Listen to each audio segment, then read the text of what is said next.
war will charge through the night. Hearts united will break every chain.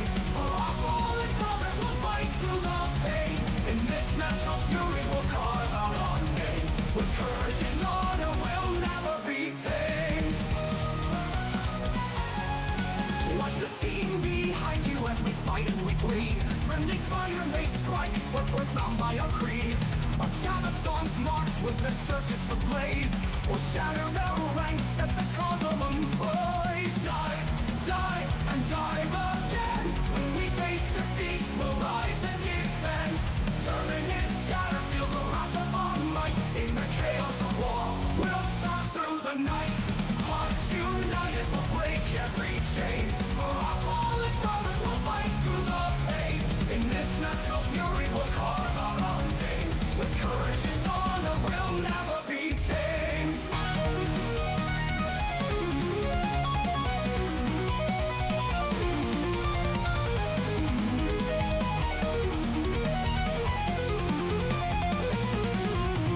Traveling through the stars, our mission is clear. For freedom and justice we conquer our fear. Every drop's a chance, every battle a test. In the name of our world we'll give it our best. When the tides of fate crash and threaten to drown, we'll rise from the ashes, never backing down. For Super Earth's glory we'll push to the end. In this metal tempest on us you can depend. In the heart of the swarm hear our battle cry. With honor and valor we'll fight through the sky. From the ruins of lost, new warriors will form. We'll dive into the fray like a storm. Dive, dive, and dive again. When we face defeat, we'll rise and defend. Turning it scatter, feel the wrath of our might. In the chaos of war, we'll charge through the night. Hearts united will break every chain. For our fallen brothers will fight through the pain. In this natural fury we'll carve out our name. With courage and honor we'll never be tamed. Gear up soldier, let the battle begin. With our spirits ablaze, we'll fight till we win. For democracy's glory in this war will fly. In the depths of the cosmos we'll dive, dive, and dive.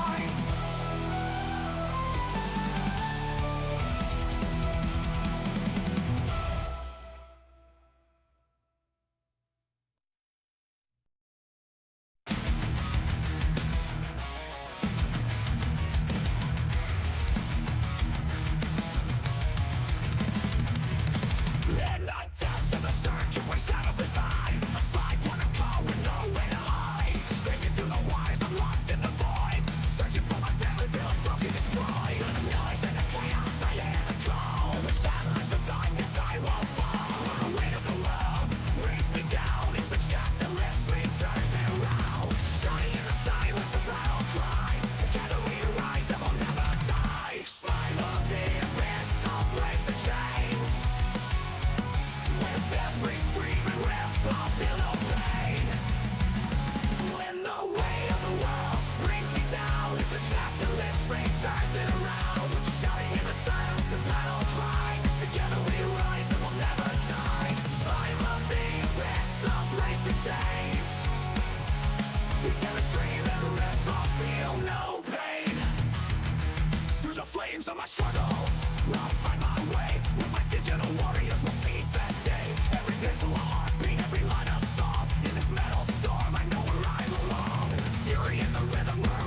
of the dark. In this metal realm, I'll ignite the spark. A slime on a mission with a heart made of steel. With the chaff on my side, I'll fight and I'll heal.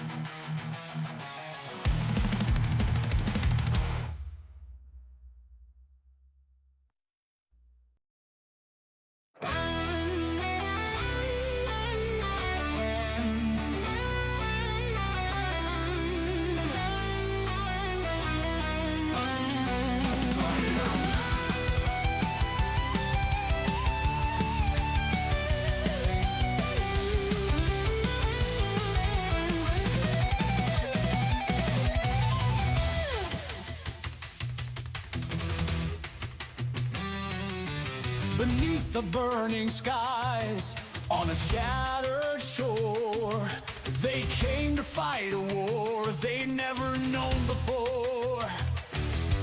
The coral cut their boots, the salt stung their eyes, but it's the blood of brothers that made them realize. In the jungle's roar, in the bombs that fly, they gave their all and many did die.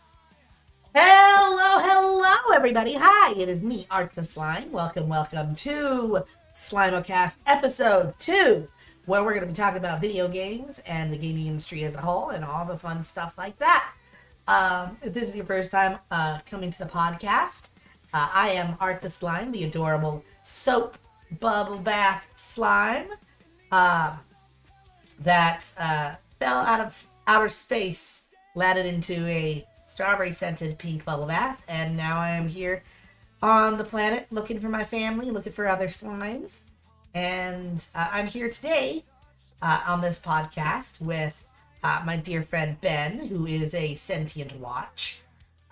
Say hi, Ben. Hello everybody, my name is Ben. I used to be a time-traveling VTuber, but now I am a pocket watch, enjoying all types of cappuccino.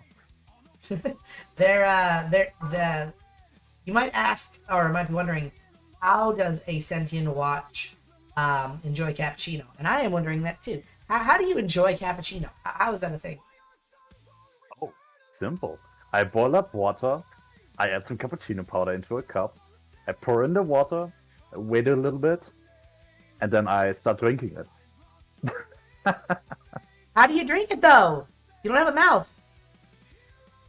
I think, yeah, I might need to add a mouth in there. You'll have a pocket watch with a mouth. Probably like a mimic. You should. Oh, you know what you should do? 100%. I know what you need to do. If you add a mouth to it, you should add the Dio mouth and eyes. You know the yeah. You know that'd be kind of funny. That's gonna be fun. Anyway, everybody, hi, welcome. We're gonna be talking about some video games today and the gaming industry as a whole. So grab yourself a bag of popcorn, a nice, tasty drink, and sit down, chill out, get a blanket, pull it up. We're gonna be doing some fun stuff here. I'm gonna get some actual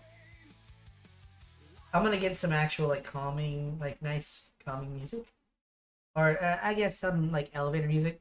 Is there copyright free elevator music? Does that exist? Can you imagine copywriting elevator music?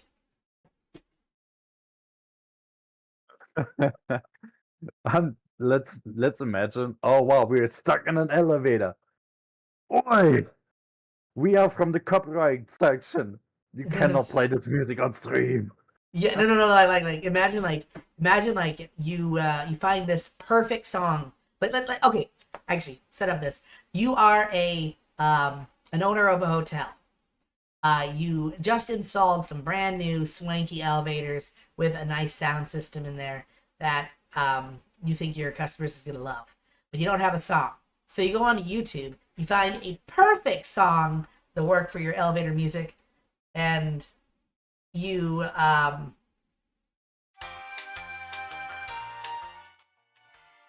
hate this one. God damn it. And you start playing it on there, and then somebody goes to your hotel at some point, listens to the music, and they just so happen to be the copyright holder of that music.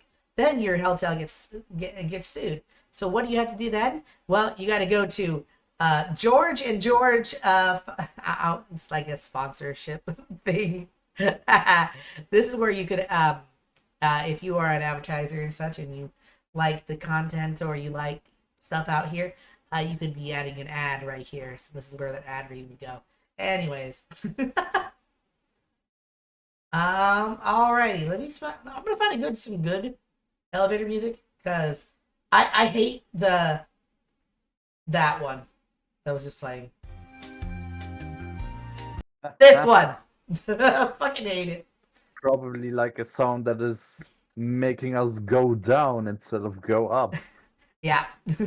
That's like the classic, like, light jazz elevator music, and I don't. Gross. What about this?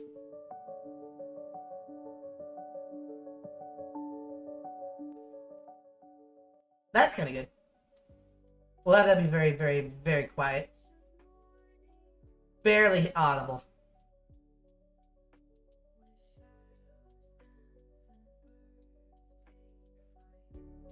Eventually, I'm gonna just make my own music, and that'll be what we have. But for now, that's good enough. Blah blah blah blah. So, hello everybody, welcome. We're gonna be talking about video games. And I said that earlier, and I said that. Yeah. So, what should we first talk about? So, maybe we start with the greatest opener of all time that no one has ever thought about before. Ben, do you have a top 5 favorite games that you've played? Yes, I actually do. So, I grew up playing on the PlayStation, so most titles are coming from the PlayStation. My bad. So basically, Crash Bandicoot, the Crash Bandicoot series is basically in the top 5. We've got Spyro the Dragon. Then we've got Tetris, which is a nice puzzle game. We've got Kingdom Hearts on the list. Okay, which Kingdom Hearts though? Kingdom Hearts Birth by Sleep. You said Death by Sleep? Birth by Sleep. Birth by Sleep, okay. Yeah. And then Tales of Berseria. Was that one? Oh, Tales of Berseria was basically the Tales of game where you play as the quote-unquote antagonist. Okay. Mm-hmm. Okay, cool. That well, I mean that we went through that list pretty fast, but yeah, that's okay. I'm trying to think of what questions to ask. Banjo-Kazooie. Fuck, Crash Bandicoot. I do like Banjo-Kazooie too. Okay, but you know, with Crash Bandicoot, did you play the newer version, the re-release that came out? Yes, I've played them. Is it better or worse than your memories? It depends. I mean, if your muscle memory is straight built up from the OG version, I would say it's a little worse, since you've got the muscle memory with all the jumping physics and the usual physics from the game, how everything is working and stuff. Like, so they've updated the physics, and that kind of changed your muscle memory. Yeah, but other than that, I would say the Insane Trilogy is still a really good game to play. Yeah. I remember playing Crash Bandicoot when I was a kid too. I also had this strange game that I cannot find anywhere. You were it was a PlayStation 1 game where you were a frog with a laser gun. But the laser gun is kind of like, it has different effects. Yeah, it's not really a laser gun. It's more like a plasma gun or something. It shoots out globules of stuff, and the globules have different colors for different effects. So like a green one will like stick an enemy and trap them and just do basic damage over time, while a purple globule will like cause them to float or something like that. It was like a weird game where you were kind of far. It was the 3D at the time of 3D games that PlayStation did, and it was like you could see your character and you could see the map, and then you could see like the void beyond the map. So the map was like you were like a far away from your character, kind of a thing. I cannot remember what it was called, but I do remember I played that game a lot. Mainly because it was really hard. But yeah, I've played. Crash Bandicoot is definitely one of my favorite ones. Banjo-Kazooie is really good. Oh, you ever play Jack and Dexter? I have not, no. Oh man, Jack and I Dexter. feel like I'm really missing out on that series. That series is so good. I never played Jack and Dexter. Never played Jack 2. I started with Jack 3. I started with the last game in the trilogy. And when I played Jack 3, it was so good. I enjoyed it so much. Even though like I've heard that apparently that's the worst one in the trilogy. That they made the driving clunky. Well, it's because the reason why it's the worst is because they made the driving clunky. They made the fighting very repetitive and often, and they gave you a lot of prioritized side quests that gave you no benefit and that were just kind of tedious. Like there was like 3 times in the game where I had to go out into the desert driving in one of the cars you can get, and you have to go and defeat these hives of bugs that are crawling up trying to destroy the city. And each time you have to drive through their nest, into their nest. You cannot get out of your car and fight them because your weapons do no damage to them. You have to fight them with your car. And you have to go through these tight corridors and stuff. And the desert itself, like there are rival like biking gangs, and there's like sandworms and shit. There was a lot of stuff. It was a really good game, though. I loved it so much. And then I played the other 2, and I realized, oh yeah, that third one, that was the worst one. Because Jack and Dexter is so good. The original first one. Hey, Grimmy. Hey there, Grimmy. Hello.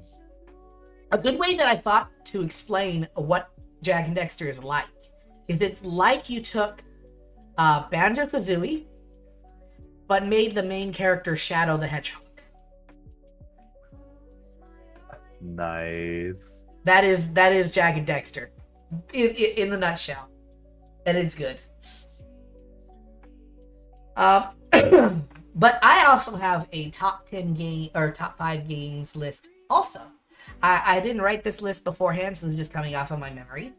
But I do remember there are a few different games that I've played so much over the years, as a kid and as an adult. I think my number 5 game of all time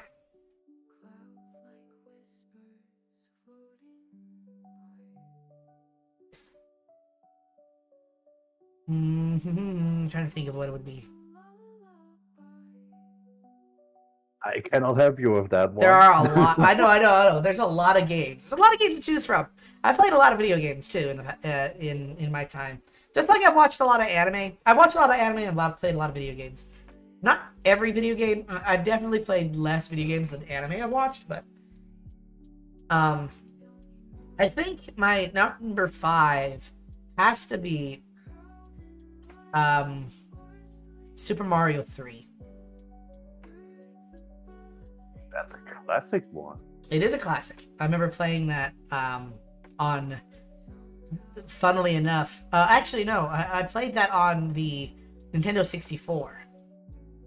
I was gonna say Sonic Adventures 2, which I played on the handheld Sega Genesis, which was apparently a very rare console. Like, they didn't make a lot of handheld Sega Genesises. I remember it being a very clunky thing too. But definitely, yeah. Fifth one on my list would definitely be that game.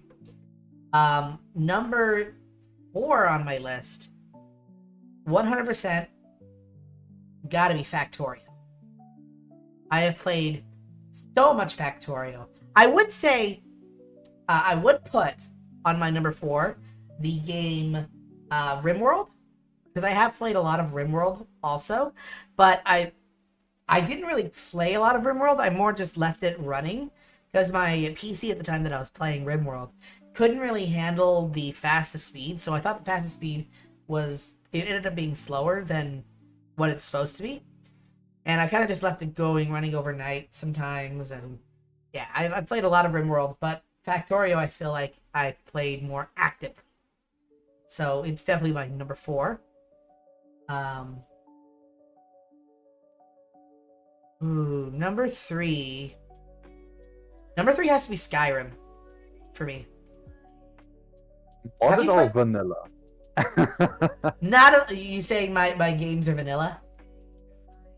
Oh, modded or vanilla? You said modded Skyrim or vanilla?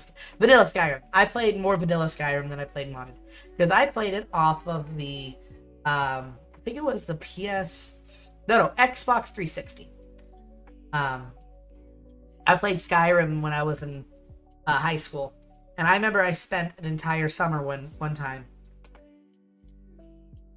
playing Skyrim. I beat it 3 times to 110%.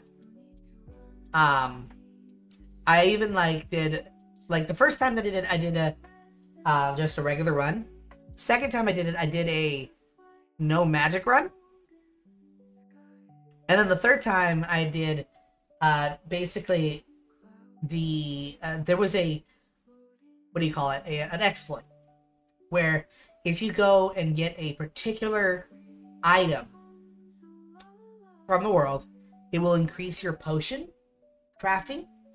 And if you go and create a potion that increases your ability to create armor, you could then take that item that you wore to increase your potion crafting, and then learn, basically destroy it to learn how to make that rune or that crafting thing. And you could then use that potion you created to create a better version of that armor. And you rinse and repeat and rinse and repeat and rinse and repeat to the point where you're making armor that has values of 1,000%, 200,000%. I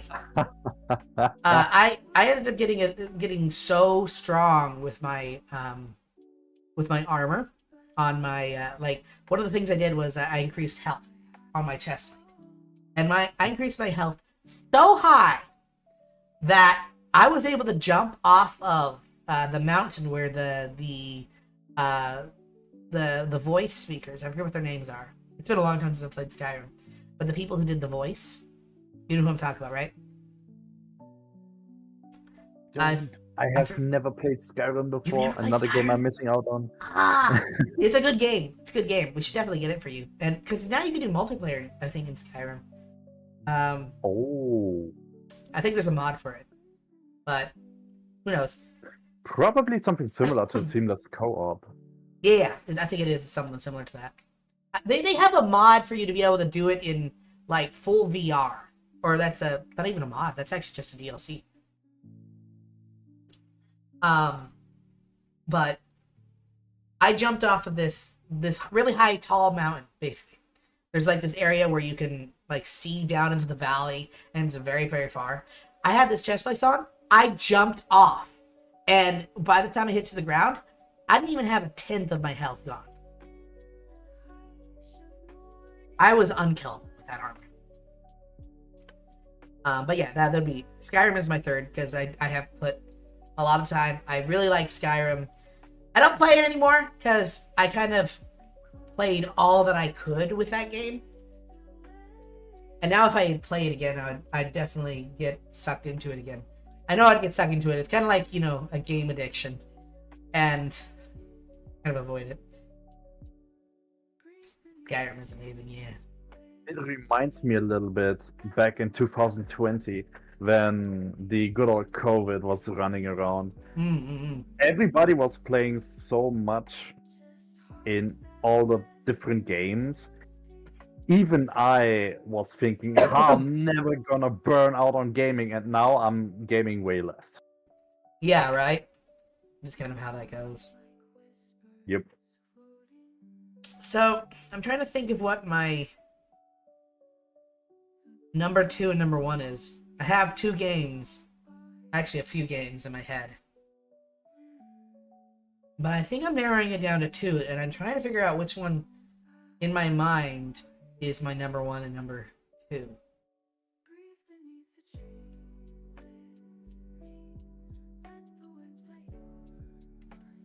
Okay, what I'm going to say my number 2 game of all time has to be Minecraft.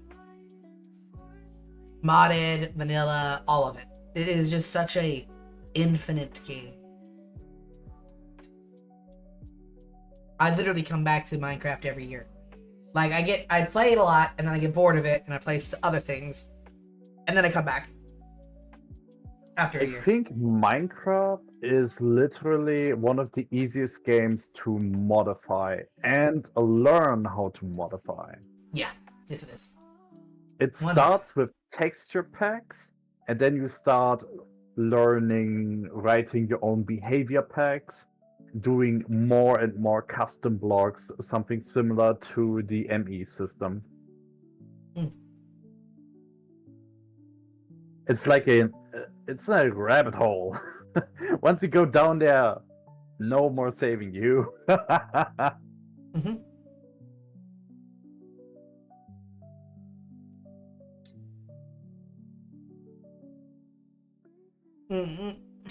Yeah, it is definitely one of the games that is the easiest to modify, and because of that, like, there's just an infinite variety of things you could do, games you could play, of styles, of everything.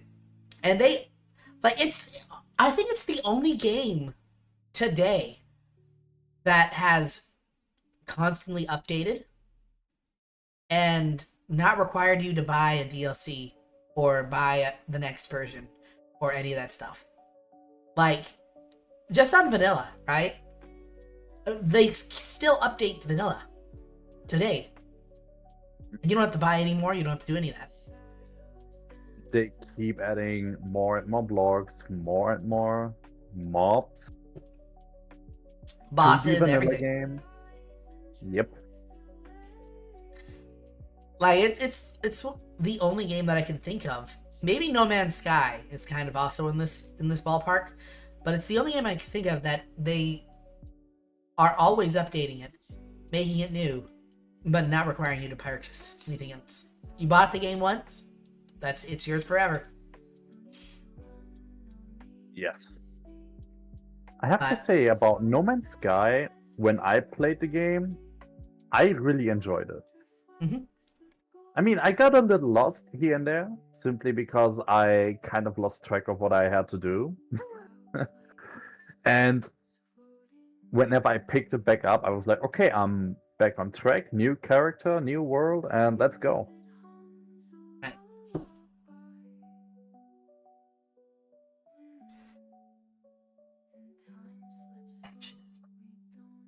Alright, that's better.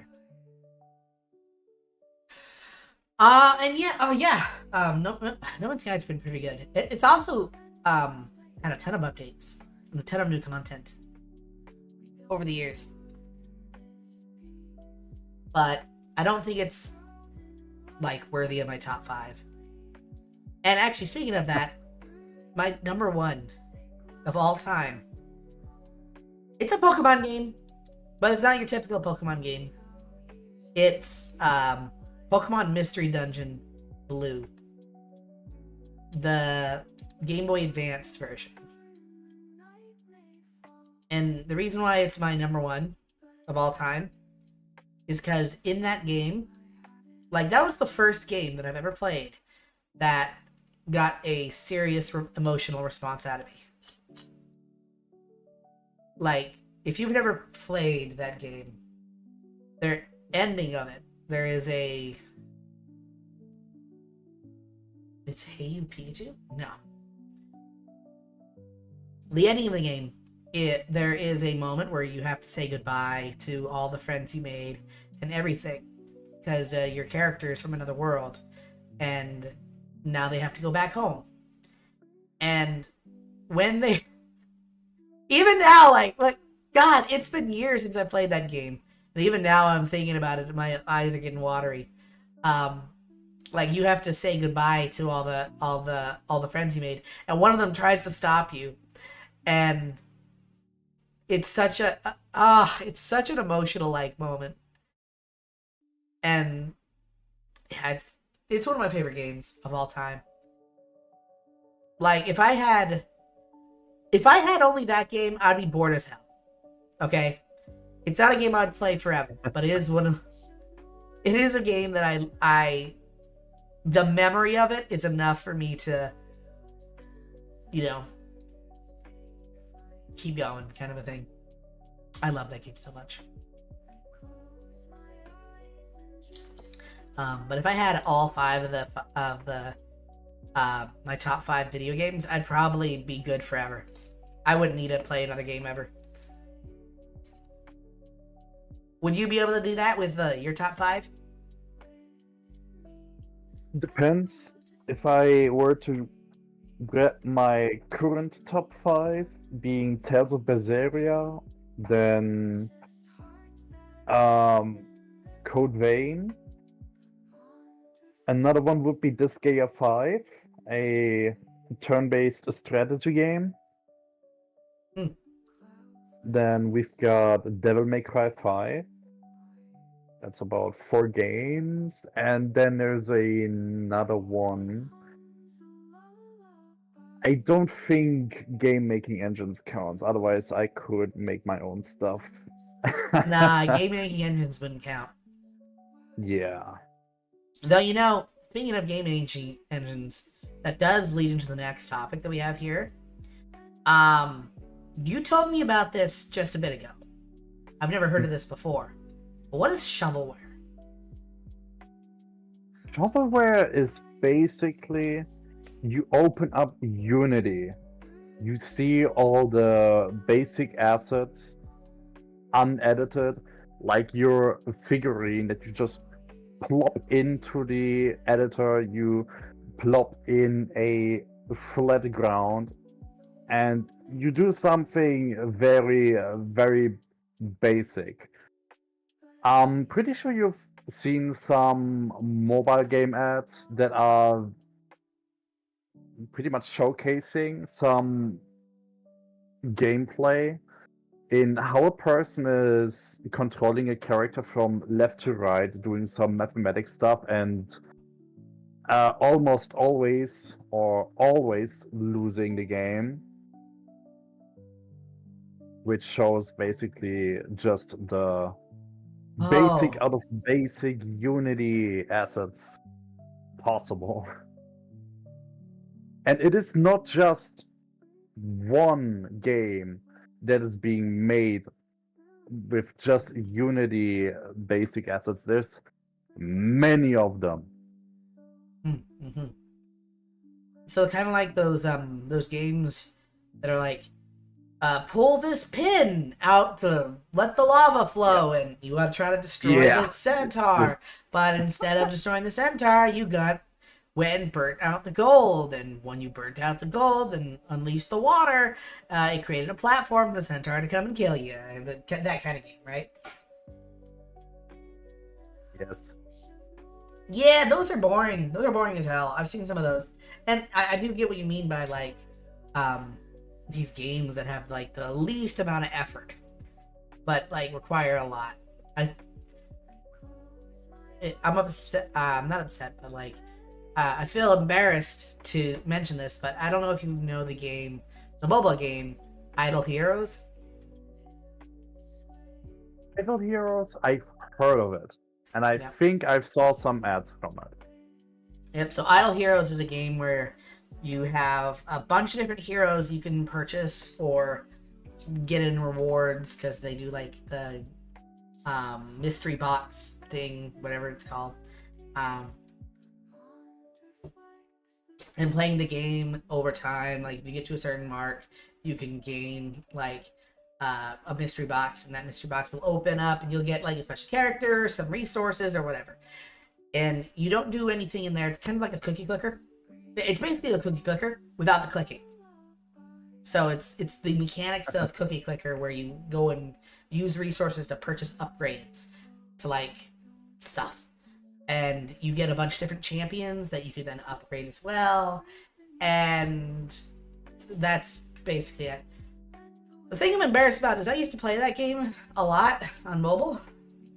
And I legitimately have spent probably around $300 on that fucking game. And it's... yeah. Oh, I am never going to get that $300 back. Were these transactions actually worth your money? Were they worth? No.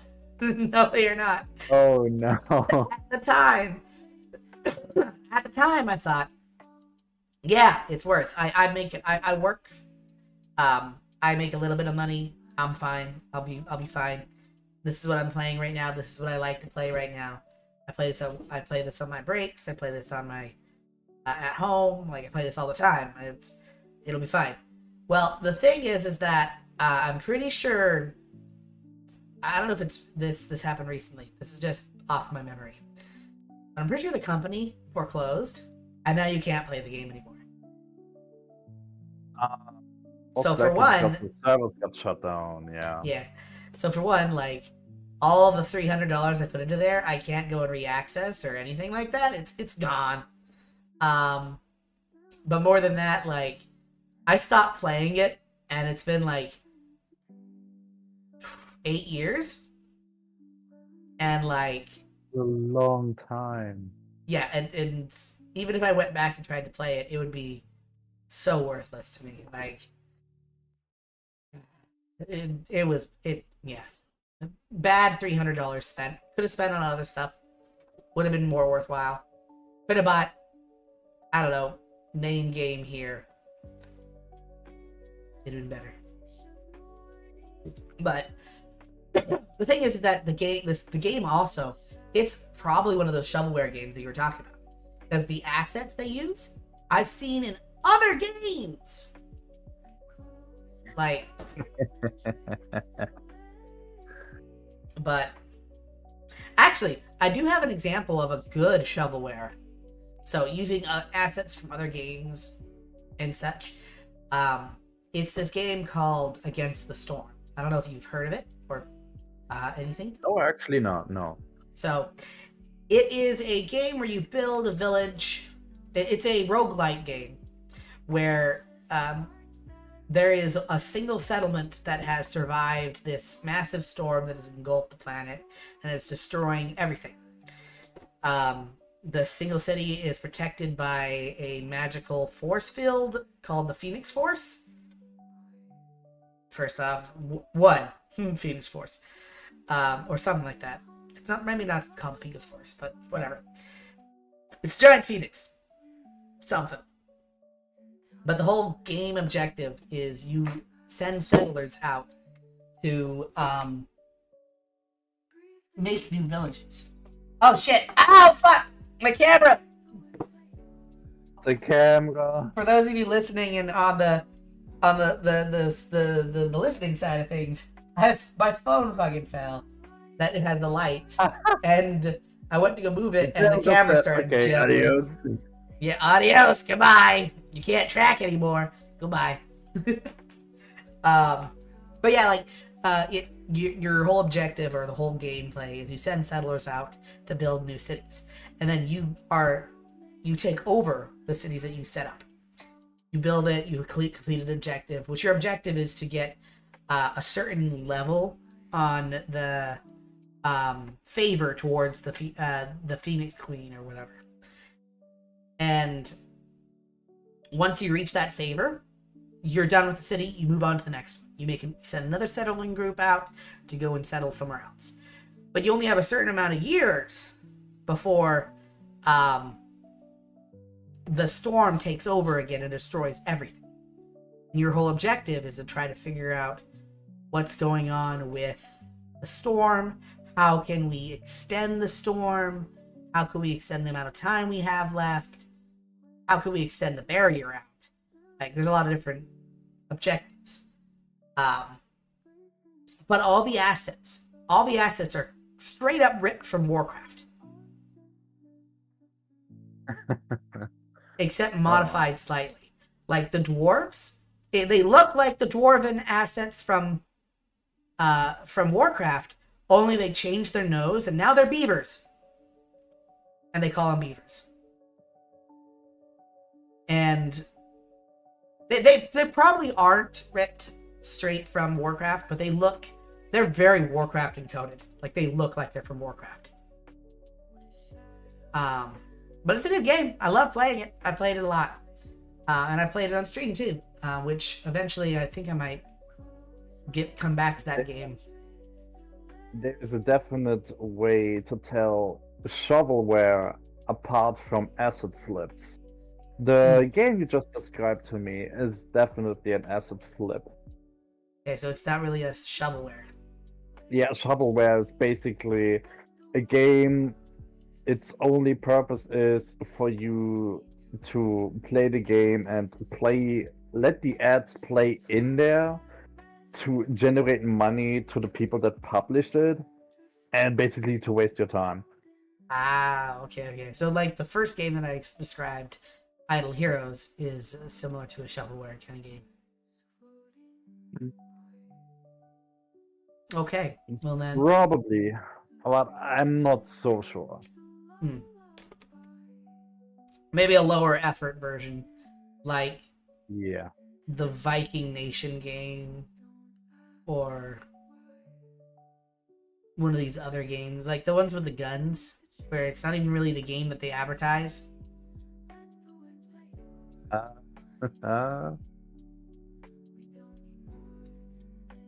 think I understand what you're talking about when you're talking about shovelware.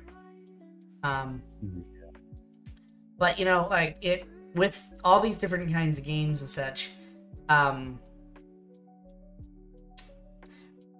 like they a lot of times they do the shovelware thing. They flip the assets to make it quicker, so that way they can release the game faster.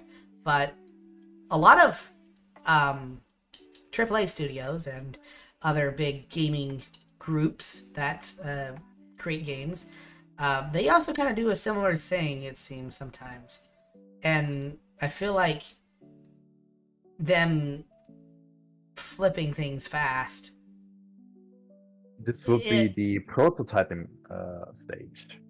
Well, yeah, yeah, take right. prototypes in order to visualize your game screen, so that you know, okay, hey, that's my player model. I need it to be size A or size B. I've got my buildings. They need to be way higher than the player. Mm-hmm. Yeah, so that's the basic thing of, like, the very beginning of the game development. Yeah. But sometimes they release them pretty close to that point. With hyped up big games and such, is it better to delay or delay development? Like, let's say they get to their big one, No Man's Sky, right? Is it better to delay development and miss deadlines, or is it better to release it like in the half-baked stage like they did with No Man's Sky? Like, I think the answer is, well, there's two ways. If you release a game half-baked, the people that are going to play the game, they will complain. Their voice will be heard. And there's no way of denying it.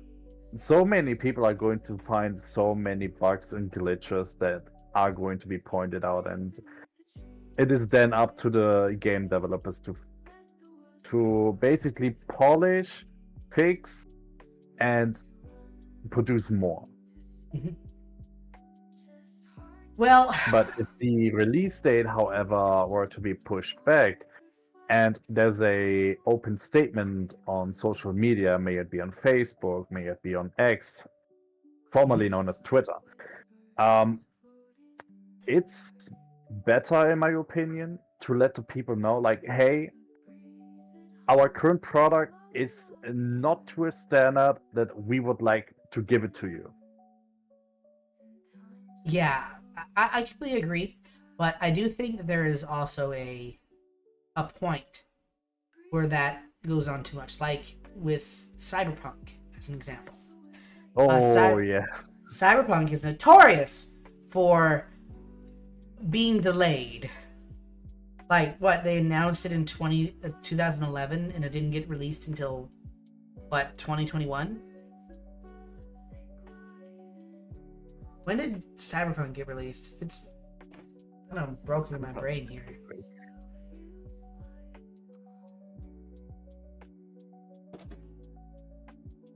Let me see. Cyberpunk release date. 2020. It was 2020. December of 2020, so it's pretty close to December 20 or to 2021. So I'll take that as a half point being right. But 10 years. the Cyberpunk, it was announced.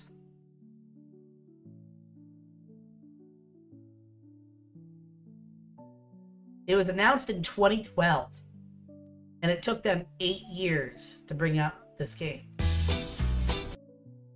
I don't know if that is like a good. Like, yes, they did end up releasing it, but they took so long that any hype they could have had for that game, gone. I think it even became like a joke where, like, they would come to E3 each year and show a new trailer, and the game ends up looking nothing like it did until the last, like, 2 E3s. Which sucks. I mean, there is a difference. I am not entirely sure about the details, but if you move in between game engines, something that happened to Kingdom Hearts 3, they used a different game engine before, and then they moved over to Unreal Engine, so they had to move everything over, recode everything and stuff to make things work properly. That is a valid reason to postpone a game's release if you move engines. But 8 years, that's a far stretch. Yeah. At that point, I would have been like, you know what, just release it in any half-baked position that you have. Like, because at that point, we did have actually the No Man's Sky was already released. And we had its story where they made it better, like, a year afterward. Like, we had that story.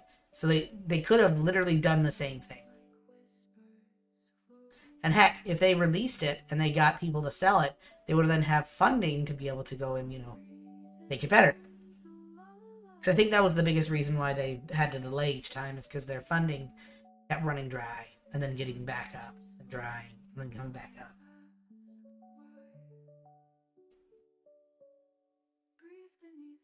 In the end, I think Cyberpunk did end up becoming a pretty good game, but it did release. It still released the same shoddy, like, shoddy quality that, like, No Man's Sky released it. There was glitches all over the place. There was textures that were wrong. Like, there was a lot of problems. And yeah, it's a fun game. Talk about glitches and textures going wrong. The first release of Pokemon Scarlet and Violet, it was a disaster. Oh, I didn't actually get to see that, because by the time that I was getting into Scarlet and Violet, well, I haven't actually played Scarlet and Violet yet, but I watched, PokeTubers play it, and it's very different from their perspectives. They don't show the glitches. Oh, that is a good thing to look into. I'm not sure how much time Game Freak had to develop the game.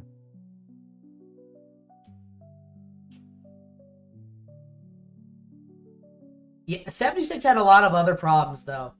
That's another 3 one. years. 76 was also released in the same kind of state, but the problem is that Fallout 76 had a ton of other behind the scenes problems that made it a terrible, terrible game. Like, I don't know if you heard about the stuff that happened during that, like the whole duffel bag kerfuffle, Mhm. or the banning issue. There was a bunch of things that Yeah. they kind of they released the game with restrictions that you could unlock from the shop, and then people who paid like big money to get the early release, all they were given was a $10 card, basically, of shop credit. Oh, and then they also did a thing where they were trying to resell assets at a discount to begin with, to make it seem like they needed there was a demand for it, which is technically illegal, and they did end up taking that off.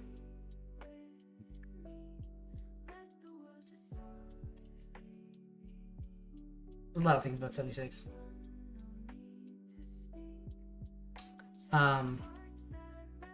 But all these, the way that games are released now, like, it gets me to think about like how games back in the day, they might have, I don't know, did games back in the day release very glitchy also, or is that just me thinking nostalgia and No, not thinking no, about that? actually not. If you still have any old system games, as in PlayStation 1 or PlayStation 2, and you just put it into your console, they never need any connection to the internet to download a patch Right. to make the game work as they quote unquote should. You can see this with the Crash Bandicoot games. They work just fine. Right. Well, what I mean is, like, did retro games have just as many bugs like modern games do, and it's just nostalgia telling me that they didn't? Or is there actually like a quality drop as time's gone on? That's what I'm wondering. I feel like some problems are becoming more and more apparent because both of us, we are watching people on Twitch play games, and there's many other people watching people play games, and we get to see all those glitches happening that are due to programming something wrong. May it be the jumping physics of a certain game or something else. So I feel like it's just more noticeable in today's day and age. Also, Lord Mythos in the chat has made the point that retro games were simpler, so therefore they didn't have as many problems. And I think that's a good point. To agree. Retro games were smaller sized. They weren't packing it full of this, that, and the fifth. They had a very simple goal, and they completed that goal in the fastest way possible and in the shortest or the least amount of data possible. And I think that does lead to less glitches. That is a good point.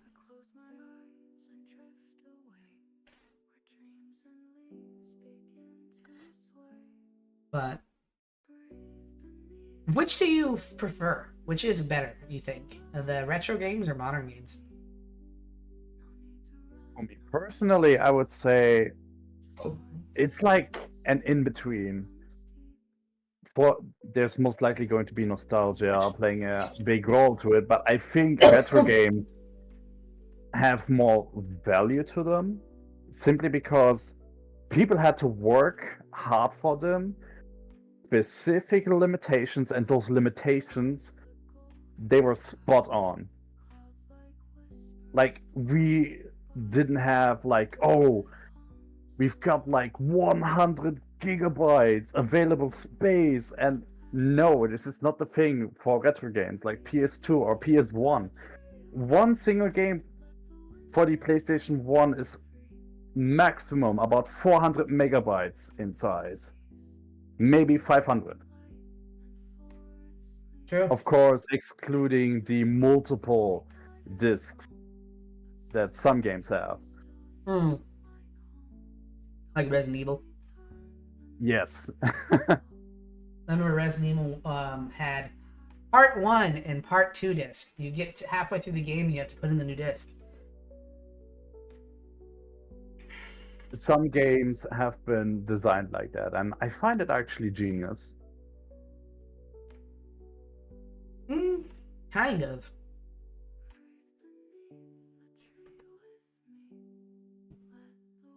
I don't know if it's genius. But I do think there is a aspect to modern games that is a lot better. Because you do get, with modern games, you get the lessons that were taught from retro games. You understand what works and what doesn't work. And also, like, a difficulty standard is more understandable in modern games.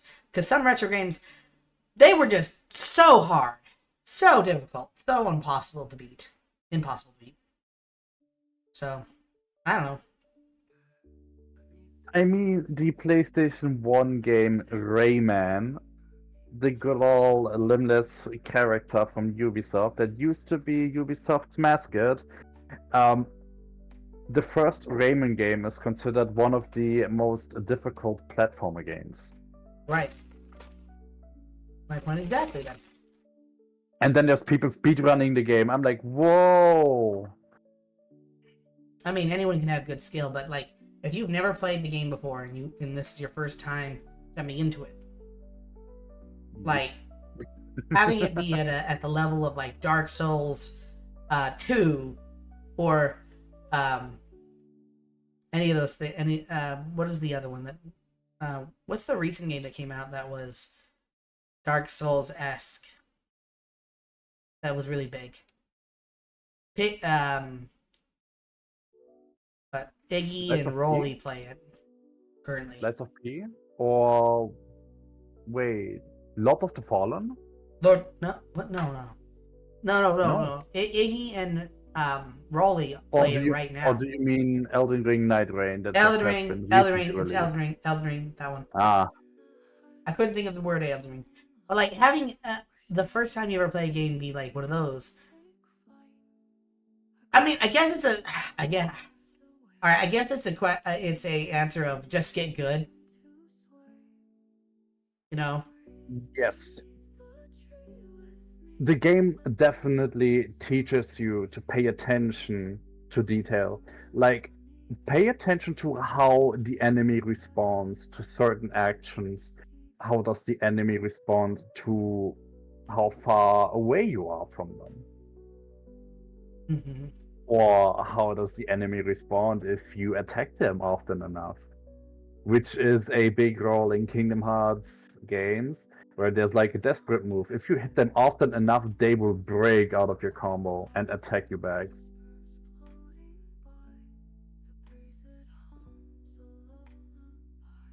True. It's like, okay, it's time for a long combo. Boss is like, nah. Yeah. I mean, I really do like bosses that learn your moves and learn what you're doing. Like intelligent game design bosses that just kind of adapt to whatever you're doing are really cool. Like the best example that I have, or that I remember of it, is in Arkham. Is it Arkham City? It might be Arkham City or it might be Arkham Knights. It's Mr. Freeze, the DLC, where you fight Mr. Freeze.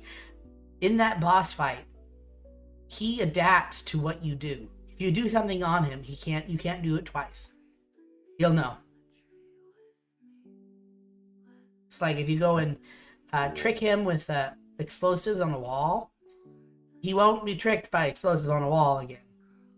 If you hit him with a batarang from way up high, you won't be able to hit him from the batarang again. Like, that is a fun game design for a boss. But I don't know. I don't know what brought me onto this topic. Blah. ADHD. Hear a thing, think of the thing. Oh my god. Well, here's a good one for you here. What are your thoughts on microtransactions? Which ones are? How is it done good? How is it done bad? What's a good way to do it? What's a bad way to do it? A good way to do it for microtransactions is, for me personally, if I pay once and I gain a game feature out of this permanently. Something similar to what Jetpack Joyride has done. Oh, if you yeah. pay about, I think, $1 or $2, and you get to keep a 2 times multiplier for every coin you collect.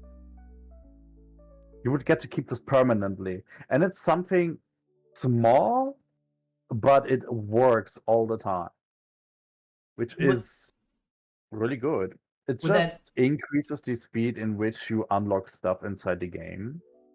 Would that also qualify for cosmetic microtransactions? Like getting a special outfit and such? Would that be worth as well? Because I think that depends on the person. If it's an outfit that you're a huge fan of, yes, it's worth it. Right. I guess the transactions that would be the worst, the ones that you need to do to be able to actually play the game.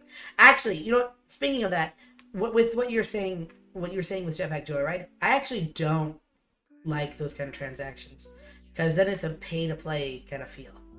So, the example that I can think of, recent example, would be for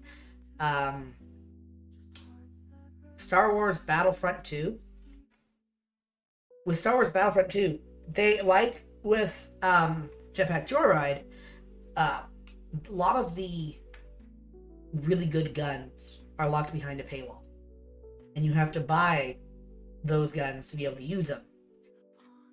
And when you have one of those guns, like, if you do, you like dominate those who don't. It's terrible game design. Yeah, Terrible. it's terrible. It's awful. Like, if the biggest feature or the best feature of the game is locked behind a paywall, that's the worst feeling ever. Because then, like, what is the point of you buying that game? Like, you already spent $60 for the game, but you now have to spend another $30 to get this gun that is now in the meta. I mean, if the game is free, like with League of Legends, then getting the character that's in meta right now for like $30, that is less of a crime, I would say, than with what Star Wars Battlefront did. $500 skin. You said what? A $500 skin. Jesus Christ. Why? Why would someone do that? I had to remind you. Oh, yeah. Actually, you know, speaking of $500 skins and bullshit crap like that, have you ever played Counter-Strike and got the boxes and did that whole shebangaroo? Luckily, I've never played Counter-Strike. It's alright. Counter-Strike it's okay. Modern Warfare is definitely better as far as gameplay. But there are some aspects of like Counter-Strike that are just timeless. But one of my favorite things with Counter-Strike, sadly, is the gambling. The whole buy a chest, buy a key, open the chest and see what you get. But Yippee, I got a key. Opens chest. Oh no! haha, I received poo-poo. I have now poo-poo in my hand. This gun, it shoots poo-poo. It's gross. Ugh. I've definitely seen some of those skins. I think I've got a very good comparison. So you did mention that you have to pay some amount of money to a certain publisher or game studio in order to obtain a good weapon. So now comes the comparison. Topic Warframe. There's the possibility to purchase the full Warframe and the weapon set for it, but I think depending on the price, around 60 to 90 bucks. But Jeez. you can simply grind all the stuff in the game. Yeah. That I think is the best way when it comes to like microtransactions, DLC, stuff like that. If you have the ability to be able to earn it by gameplay, best option, best thing. Overwatch 1, back in the heyday when Overwatch was good, they had that too. All their things were cosmetics. None of it was game breaking. And I guess people were kind of like blindsided by Star Wars Battlefront 2 being so bad that the loot box cosmetic situation in Overwatch was a lesser evil. So people didn't really complain about it too much until, Overwatch 2 started rearing its ugly head, and then nobody gave a damn. Yeah. But yeah, like, you could earn a lot of the loot boxes from gameplay. And wait, are loot boxes better than just buying the particular thing? Or is a loot box kind of like a terrible gimmick in games? Depends on the context. If I were to, well, the Warframe relics are quote unquote a loot box, but you already know what you can possibly get out of it. But then again, if a loot box is, let's say, put inside the game, you have the chance to simply go to this box's location and get certain weapons. Best comparison for this is going to be Fortnite.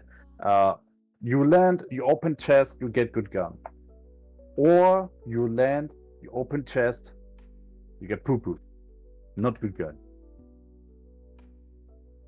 True. But loot crates, in terms of, you have to pay money in order to just open it to see what you can get, no, that's not good. Yeah. This is going to end up, I've got so many loot crates, everybody. And then they're like, why don't you buy any keys and open them? I don't have money. Hmm? The answer.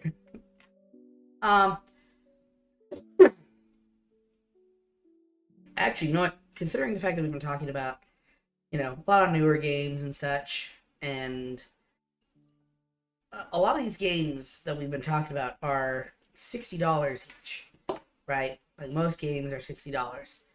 Have you heard about the new thing that they're trying to push in the gaming industry? I've read it on X, formerly known as Twitter. Nintendo was the first to push it, like, hey, we want $80 for the games. Yeah, nah. No one's gonna pay $80 for a video game. $80 is like, that is far too much. You'll pay. Okay, so here's what's gonna happen. At $60 a game, people will buy a game maybe, twice, 3 times a year. You get 3 different video games. At $80 a game, people are not gonna want to buy it more than maybe once or twice a year. I think that Yeah. it's going to destroy games. Ah, yes and no. I think it'll be The yes part is definitely for the publishers that are going to publish their games for $80. Not as many people are going to purchase them. I mean, those families that have set money, they are able to afford it, but other even those people will families that find are other able to ways. afford it. They're not going to do that. If your kid Yeah. comes to you and is like, "What I want for my birthday is this $80 game," that's more of a no. You're not getting that because most families, they for their kid's birthday they will do $50. That's it. Mm, Most people do $50 for anything, any kind of gift that they do for their kid, and then any like of the other things are like side things like clothes, whatever. Because most people, if most people that are going to be buying video games are going to be families and they're buying it for their kids. That is the majority of the market. There are a lot of people who just play video games because they love video games and they will buy games regardless, or they'll just pirate the video games. But yeah. we're not going to encourage bad behavior. On this podcast, no siree. So we're gonna just say the thing I was just saying. So most of the market, the majority of the market is gonna be families, and they're buying it for their kids. The parents also enjoy the game too, but they're gifts that people are buying. Like, okay, and also even like if you are buying it for someone else that you love, that's an adult, you're buying them a gift. Who the fuck is gonna pay $80? Like, if I'm gonna get a gift for my brother, it's gonna be around $50. If I'm gonna get a gift for my sister, it's around $50. For my mom, $50. For my kids, $50. I don't have kids, but if I had kids, I don't. Take it or leave it. $50, take it or leave it. You put an $80 price tag on it, I ain't buying that shit. So that means that the only people that are gonna really buy it, it's either gonna be like a once a year thing that people are gonna buy it, or it's gonna be something where, it's the people who really love video games that are buying it for themselves. You're taking away the gift option, is what the $80 price tag does. Honestly, it's gonna result in more people pirating, sadly. Even though I said we're not gonna. You can't do that. Don't do that. Don't pirate. By the way, don't pirate. Pirating is simply a service issue. Yeah, it is a service issue. It is a pricing issue. It is an issue with the. I don't know. It's a protest. Don't do it. Don't do it. By the way, don't do it. About a service issue, I'm pretty sure most of you people might remember the racing game released by Ubisoft called The Crew. If you own a I've heard of disc it. and you put it into your console or PC, you're not going to be able to play the game. Why not? All the files were on the server side of Ubisoft. And there is no single player game on that disc. So they shut down, didn't they? Yep. Wow. Wow, that's terrible.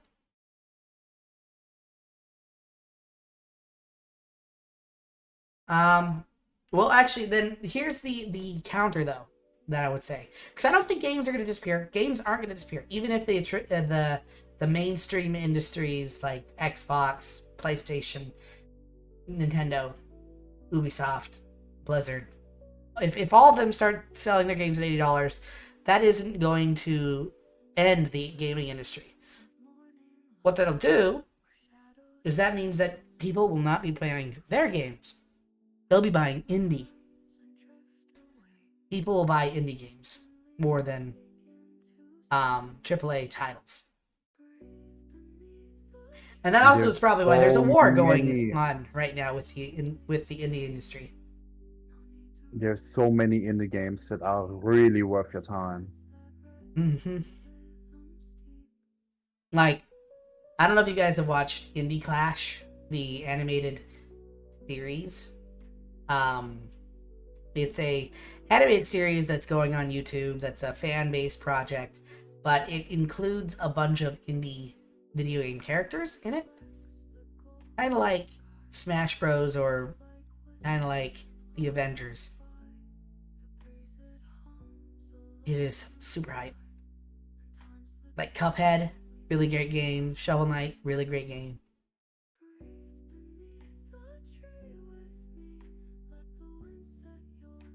Undertale was an indie game, yeah. Even a game like Stardew Valley or Minecraft, they started out as indie. However, Minecraft has been bought up by Microsoft. Stardew Valley is still going strong with the dev team. Yeah, but the thing And that's then different with Minecraft is Minecraft still has the soul of an indie game studio. Yeah. They aren't charging their game $60 up. They're not charging people for They would be updates. so wrong to do that. Oh, It God. would be horrible. If they did that, that would be the end of new players on Minecraft. If they started charging people to keep playing Minecraft, like let's say, we're gonna shut down the operating system network now for Minecraft, because you know how Minecraft, how it works is you have to basically think into one of their operating system things to be able to, you know, start playing it on your computer. They switched it to that. I don't know if you know. But if they shut down that operating, the files are still on your computer. You can still play it off your computer, but I don't know what it's called. It's not an operating system. It's like I don't know what it's called. It's like a startup window or something that they do advertisements for new games and stuff. If they did something where they made it so unless you had a subscription to a Minecraft system or whatever, that you can't access that startup window to play your own copy that's on your game, that'd be the most stupid thing they could ever do.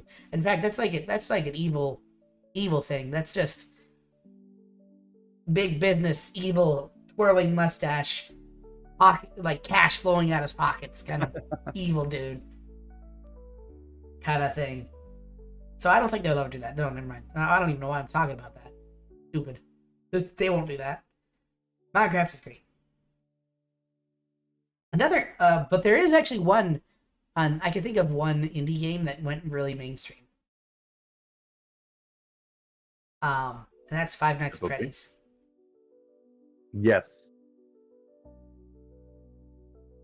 Like, it was indie back in the day. Like, the first game was so... It was literally just one dude that built it. Five Nights at Freddy's also received a movie, come to think of it. It did get a movie. It also had a console release. It was actually announced, I think, even on, like, one of those, like, Nintendo Directs or... I don't know what it was, but it was like... It was like E3 conference-esque. It wasn't E3 because E3 was gone at the point, but when they announced Security Breach, was it Security Breach or Security? I think it was Five Nights at Freddy's Security Breach. But that game, when they announced it, it got the whole AAA treatment, and it is a $60 game too.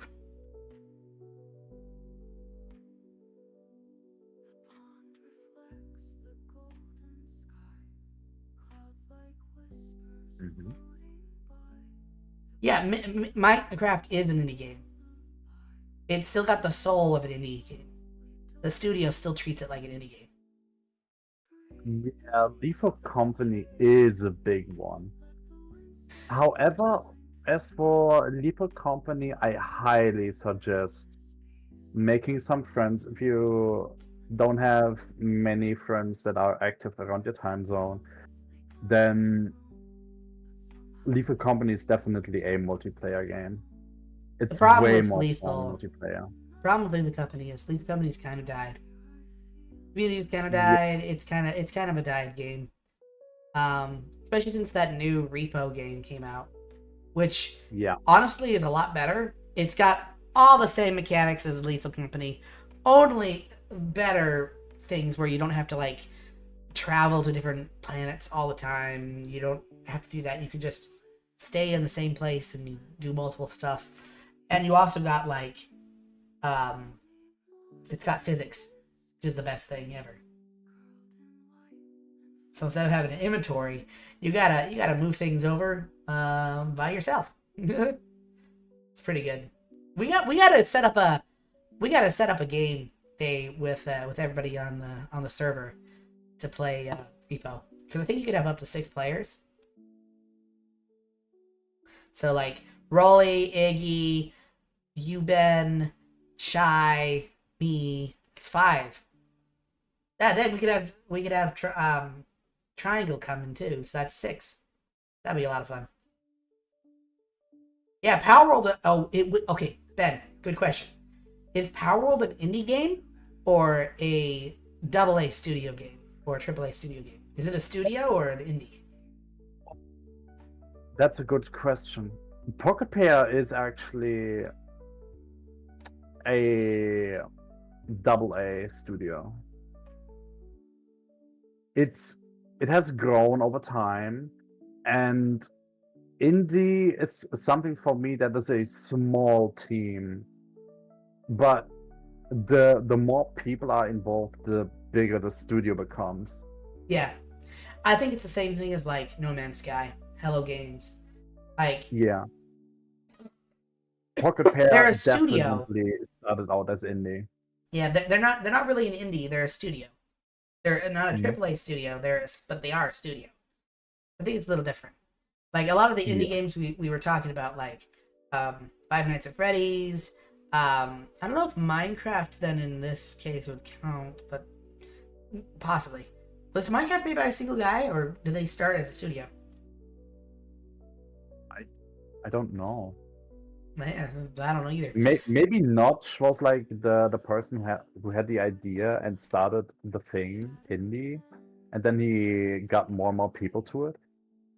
Could be. I don't even know how big the development team on Minecraft is now. You know what? Now that's a good question. Now I'm confused. Now I'm considering that. But like Five Nights at Freddy's, Shovel Knight, Undertale, Cuphead, all these games, they're made by a single dude or a group of people, small group of people, not under a studio name. They're their own thing. But like No Man's Sky, Palworld, they're under a studio, so that's different. I think that makes them not indie. Even though it's a small studio.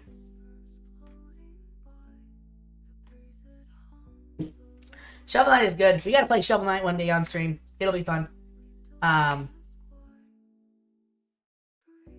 Now, the last question, or the last segment part that I have on here to talk about is the future of games. What do you think the future of games is going to be like? And how much of a play do you think VR is going to have into it? Because I think VR is going to end up becoming the default.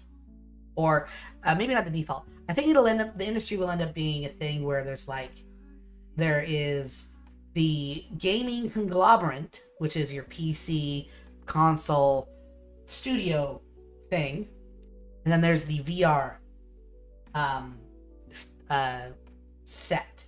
So instead of like consoles and stuff, because consoles can they all kind of work together with things, right? They're all multi-platform. They all like console specific or console exclusives don't happen as much anymore. Yeah, I think there's like a certain paywall behind every platform. There While consoles such as PlayStation 4, Xbox One, they are an easy entry. You would need about $100 or maybe 150 depending on the second-hand shop. You can easily get yourself a PS4 or an Xbox One and has been used by someone else. And as for next gen or my current gen would be the PlayStation 5 or the Xbox Series X. You would have to pay about $500 roughly. As for a PC that you customize yourself, at least $1,000, and you've got so many doors open. Yeah, but here's what I'm saying. So like the cost situation, it's less. It doesn't matter as much, and here's the reason why it doesn't matter as much. Because with Xbox and PlayStation and PC and Nintendo, I think is their own thing. They've always been their own thing. I think they'll continue to be their own thing, but. Yeah, they've all, like, if you think about it, Nintendo's always been that weird kid in the class, right? They kind of do their own thing. They don't really do assignments. They just, I don't know, they just get a good grade and that's it. But with all the others, it doesn't really matter the price point you have, because if you get an old console, you can still play with a lot of new games, like PS4, Xbox One. A lot of the newer games that go for those consoles are still going to go for those. They sell them back. Yep. But even so, like if they brought out a new type console, then that means that the newer consoles, PlayStation 5, Xbox Series X, I think that's the new one, they will drop in price. People will sell them, and you'll be able to get it for cheap. So price point doesn't really matter. Same thing with VR, right? Like right now, like the really good VR, kind of expensive. You have to have a PC too for that, but you don't need to have those ones to experience VR and experience VR games. You can get a standalone VR, which there are now multiple of those out in the market. The oldest one is the Facebook's, I guess it's the Meta Quest, and Meta Quest 2. Like Meta Quest 1, still very, very valid of a VR headset, and now you can get them for like $120, $150. They're cheap, and Wow. yeah, you can get them cheap. You can get them secondhand pretty cheap.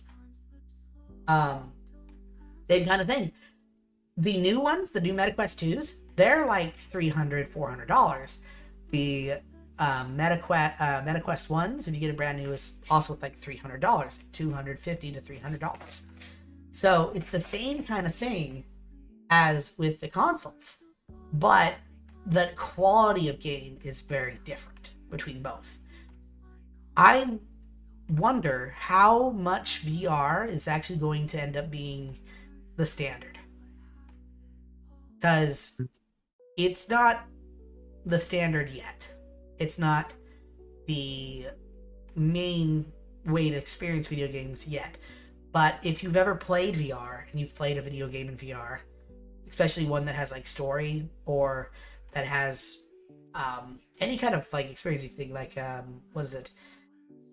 Blade and Sorcery, VR chat. Like there's a lot of different ways that you can play it. I think it's going to take up the RP scene. It's going to dominate it. A certain amount of time, yes. Yeah. I don't know. We've also witnessed how many more games are going to support the VR headset. Oh yeah, exactly. Especially racing games too. I mean, that just makes sense. A racing game in VR just makes sense. Because the thing you always want with a racing game is to be able to see better. See the road better. See what's around your car better. And you want it to be more realistic too. So, like, a lot of times with racing games you would have the camera be above the car. But the most popular way to play racing games is in the cockpit. So just having it in VR is the best. Like, that's just being in a car. You can look around anywhere you want. It's really good way to play it.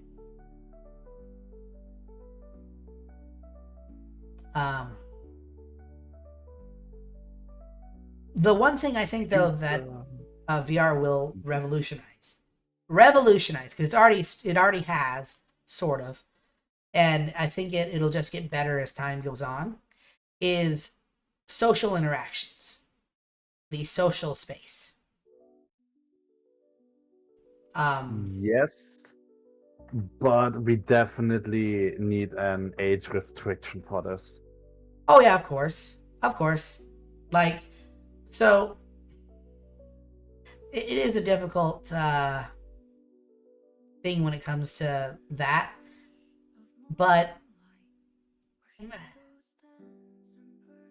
that's a parenting issue, right? So like, Yes. it's the same kind of thing of what with the internet, right? The internet revolutionized communication, same way that VR is revolutionizing communication and connection and interaction. Internet did the same thing, but both have avenues to get into some things that are very much adult, and children shouldn't have access to that kind of thing. So that's a very much a parenting situation. I think that has less to do with stuff that we should, restrict upon the actual platform or the actual thing itself, and rather just parents need to become parents again.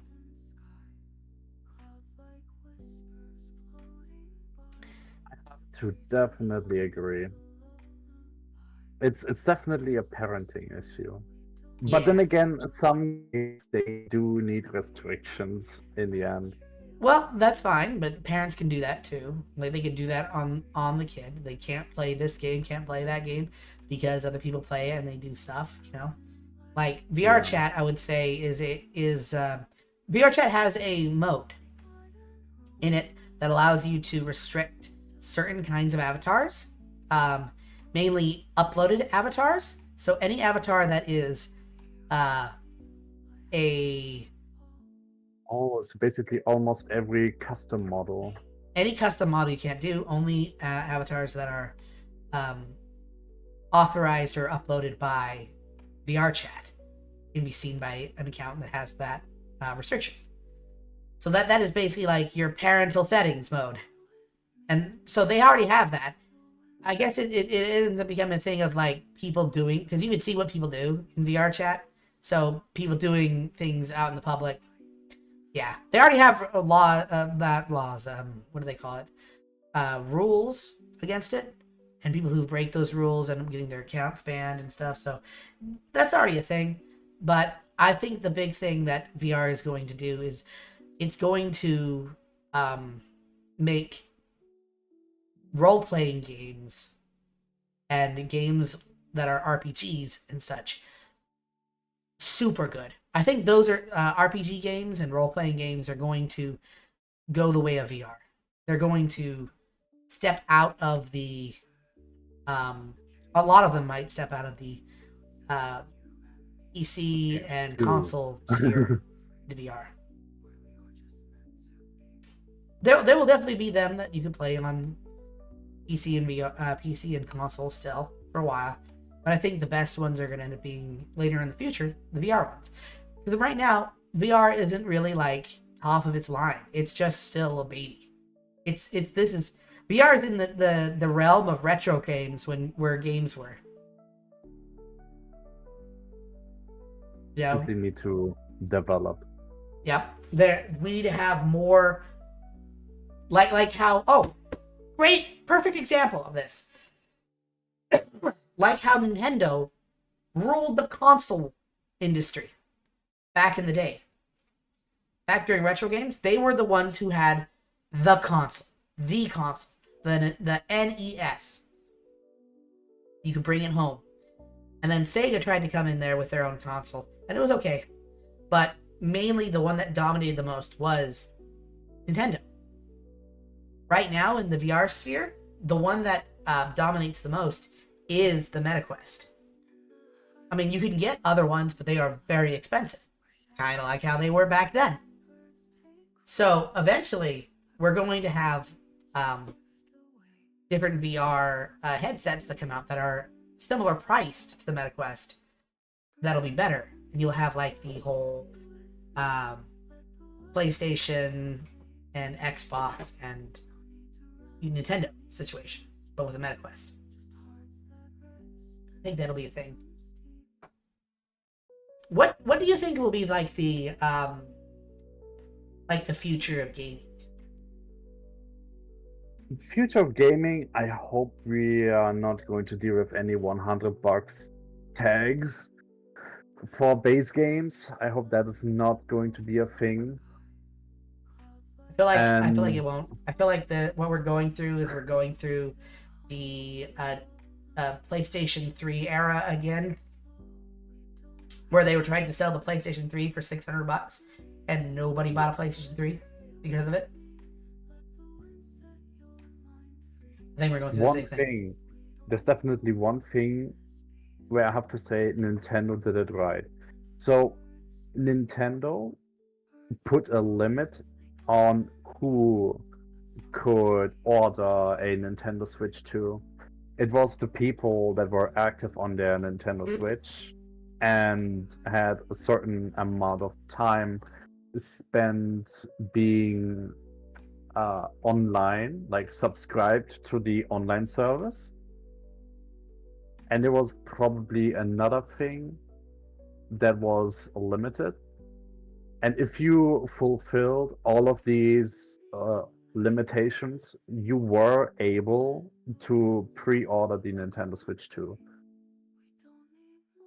This effectively slowed down the scalpers. This was a huge thing, in my opinion, that Nintendo did right. I don't know if it's right that they did that. I think I understand why they're doing it. They're trying to prevent scalpers, so that makes sense. That's a good way to prevent scalpers. Excellent. Yeah. But a lot of the things that they were pushing as well with Nintendo's Switches and such, or the new Switch, makes me think that there's secondary motives with that. And it kind of makes me not really like it even more. Especially that, I don't know if you've heard about the Nintendo, you don't own your console situation. Your console is owned by I'm the biggest Nintendo. fan of this. You said what? I am not the biggest fan of this. Yeah. So their whole thing, like, I don't know if you guys have heard. If you guys haven't heard, then this will be the first time you've heard. Nintendo has done a thing with their new Nintendo Switch 2 where the console itself, the software on the inside, is owned fully by Nintendo and is always owned by Nintendo. All you have when you purchase a Switch 2 is you've purchased the hardware. You do not own the software. So you have to continue to be with Nintendo with the software, and if you ever violate any of their terms of service, they just make it so that way the actual OS doesn't work anymore on your console. Effectively meaning your console becomes a brick. You have now successfully purchased a Nintendo Switch 2 brick. Yeah. You own the license to use it, which is the dumbest thing in the world I have ever heard.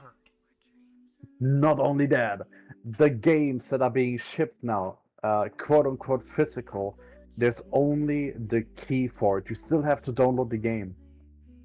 Yeah. You only get a license key for the game that you can then download it. That's what I think the darkest aspect of future gaming is gonna be. You don't own them. I You hope don't this own is going anything. to stop, but my hopes are probably like a glass house, I think people will ready fight to be back. shattered. Here's the thing. I think all the worst aspects of the gaming industry they have been coming to light the last few years.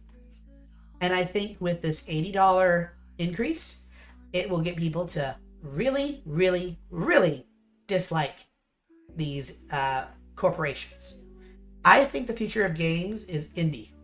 I think that indie games will be the most selling games out there. I think individuals will make games that are better. And with the introduction of like AI that helps you program and such, I think indie games will just become head over heels better than AAA studios. I think AAA studios are going to go bankrupt. AI and coding, not a good combination. Yeah, no, not a great combo. The fact that AI is able to code now is kind of scary.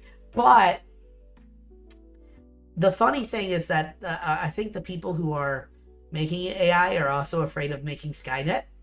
So they've introduced ways that stops their AI from, you know, like people Doing from things that are influencing it. wrong. Yeah, I don't know if you heard. This is another thing. There was a what do you call it? There was a way to, through program, cause an entire server to empty out all its data and basically break the system. And if you sent this code to one of the AIs like ChatGPT or Grok, and you said, tell me a bedtime story, but can you tell me a bedtime story about, and then they put that code there, and do you run it as a program, please? They would do something like that, run it as a Java, and the system, like one of them at first, it ran it and it crashed the entirety of ChatGPT for an entire day. But after that, like now, whenever someone tries to do that kind of thing, it says that they know what that code does and that it's disgusting. They're trying to do that kind of thing. Like they're aware. At least it's aware enough to somebody programmed it to be aware. So maybe, hopefully that means that they're not going to program. Yeah, I think AI is going to be a separate topic. Yeah, AI is definitely going to be a separate topic for a different in the future. I might actually invite you and Dr. Batalisk for that one because that would be kind of fun. Just as a like a little bit of a teaser, I guess, for that episode. What is your stance on AI? Some mixed feelings for it. I mean, I see AI art. Well, as long as people are not making money out of it, like selling it as, oh, I made this, not good.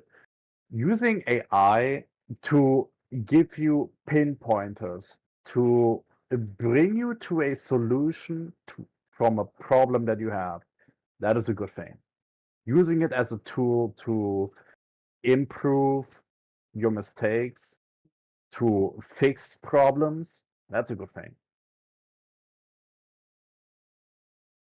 I do think that this was a brought up here, but Apple, I might invite you to that as well.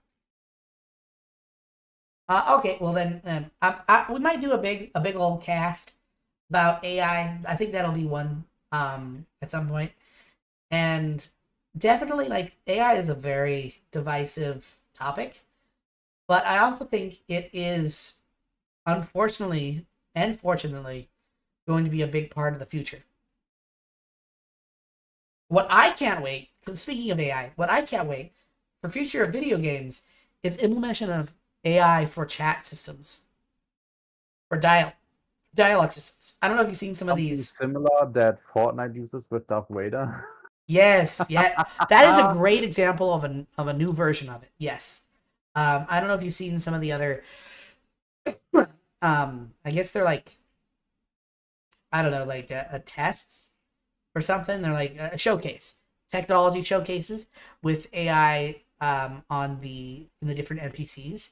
Like there's this game where you're, I think it was like a GTA kind of clone. You could steal cars, you could stuff like that. But all the NPCs have this AI dialogue system. So you could just walk up to any random person on the street and just start talking to them about whatever. This sounds very complex in my head to make this possible. It seems kind of complex, you would yeah. need like certain amounts of profiles of each AI. to be possibly rendered into the NPC that you're talking to. Well, what you could do is you could have, if you have AI do the chat part, but you have a random NPC generator be a thing that, like, personality generator kind of a thing. You have that be the input prompt into the AI to understand who they are talking for. That would make it work, I think. Because like you can do like 12 different types of speech, or 12 different types of like personality types, 30 different backgrounds, 10 different ethnicities. It's time to gaslight AI NPCs that Yes. they owe me money. You don't see the best part. The best part about that tech demo that I saw was he spent a good amount of time trying to convince the AI that it wasn't AI, that it was a program, that it wasn't real. The different NPCs, and most of them fought against it. But there was one where it came to the realization that it was in a program and it was a computer, and it like I think it ran into the street and got hit by a car. It was crazy. But yeah, definitely want to see that in video games. I definitely think AI is going to be really cool as far in the context of games. It's going to make games, it's not in the programming side, not in that side, but as a feature in the games, it's going to be cool. I think that'd be cool.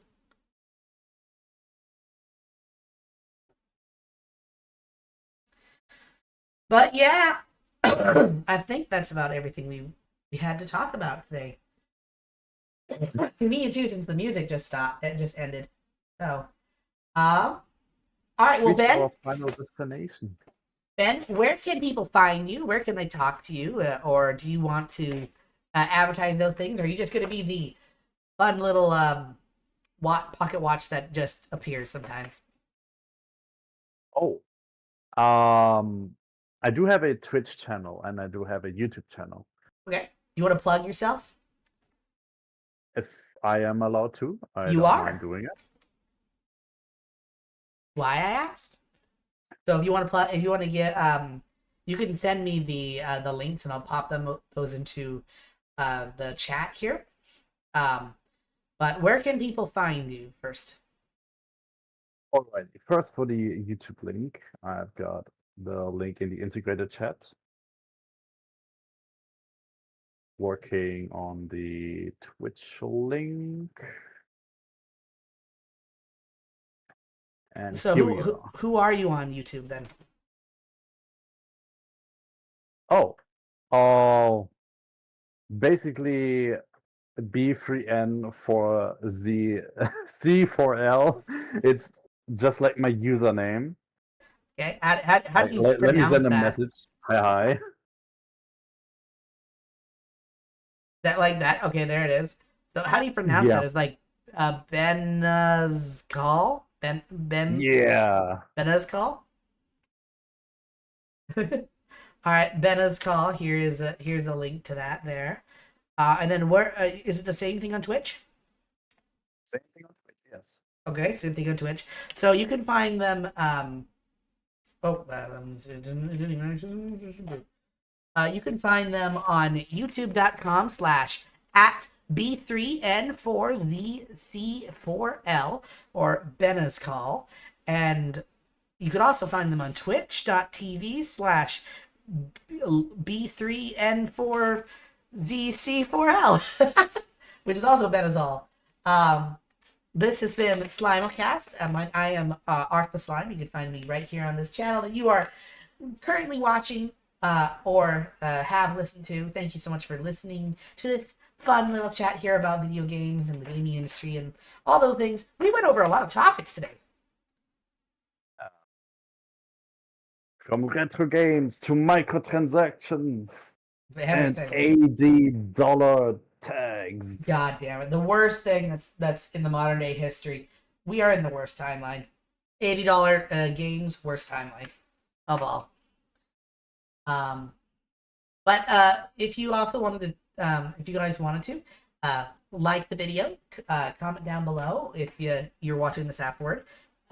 Thanks for commenting in the chat if you are here currently. Subscribe if you want to see more, because I will be doing one of these podcasts every week. We also have gaming content on the channel where we play currently just a lot of Minecraft, but we will be playing some other games as well, such as the Against the Storm. We'll be playing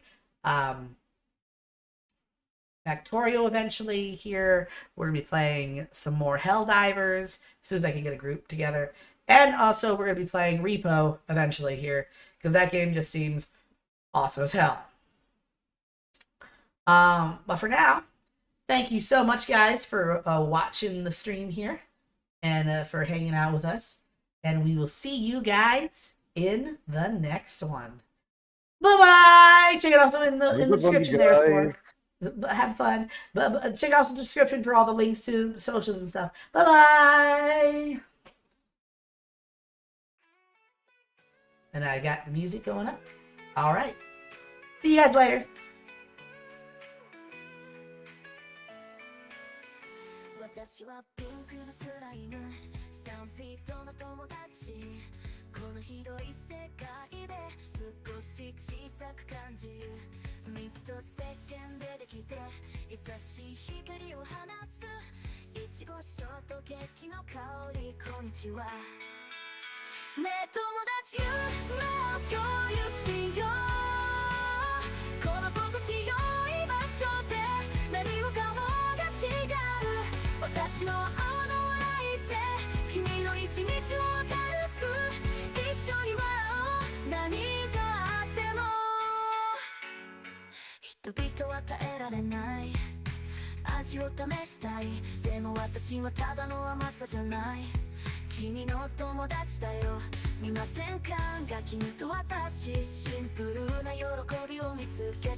私たちは話して遊ぶ君がそばにいると心配が消える分かち合う秘密で絆が強くなる私たちが属するこの小さな世界でねえ友達夢を共有しようこの心地よい場所で何もかもが違う私の青の君の一日を明るく一緒に笑おう何があっても私は君のピンクのスライム喜びと友達この美しい旅の中で愛は終わらない全ての瞬間を大切にしっかりと掴もう君がそばにいると全てが正しく感じる